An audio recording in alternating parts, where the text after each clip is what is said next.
আসসালামু আলাইকুম ওয়া রাহমাতুল্লাহি ওয়া বারাকাতুহু।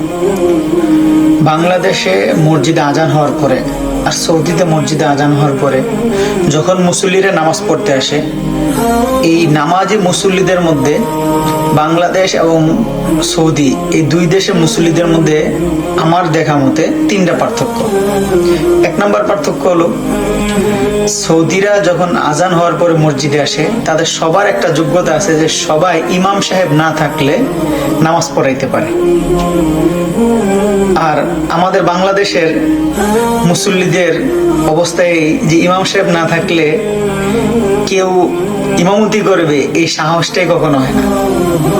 দুই নম্বর যে পার্থক্য, আমাদের বাংলাদেশের মসজিদগুলোতে দেখবেন যে লেখা থাকে যে মসজিদে দুনিয়াবি কথা বলা নিষেধ। এই জিনিসটা বেশিরভাগ মসজিদে লেখা থাকে।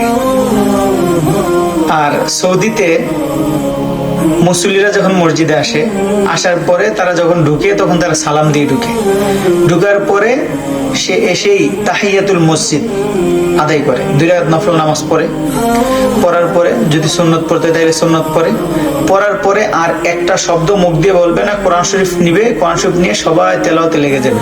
আর আমাদের দেশে হয় যে মুসল্লিরা আসার পরে সাইনবোর্ড লাগানো থাকে মসজিদের ভিতরে দুনিয়াবি কথা বলা নিষেধ বা দুনিয়াবি কথা বলা হারাম।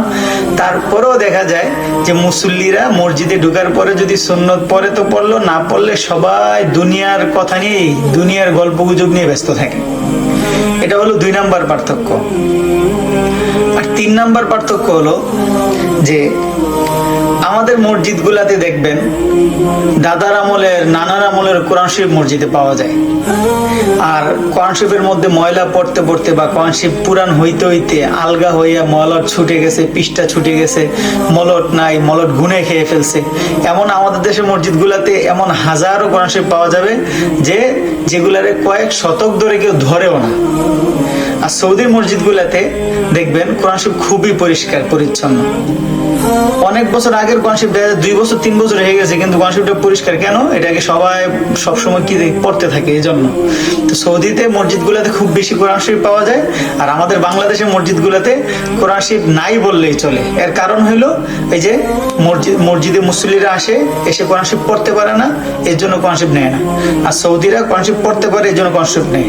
ইমাম সাহেব থাকুক না থাকলে তারা নিজেরা নামাজ পড়িয়ে ফেলে, আর থাকলে তো ইমাম সাহেব পড়ায়।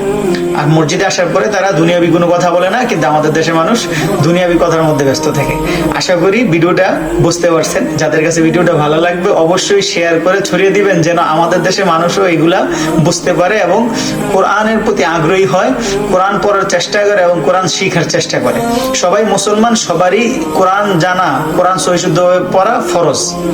কারণ কোরআন শরীফ যদি আপনি সহিশুদ্ধ করে পড়তে না পারেন তাহলে নামাজ আপনি পড়তে পারবেন না বা পড়াইতেও পারবেন না। এর জন্য দয়া করে ভিডিওটা সবাই কি করবেন, ছড়িয়ে দিবেন। আসসালামু আলাইকুম ওয়া রাহমাতুল্লাহি ওয়া বারাকাতুহু।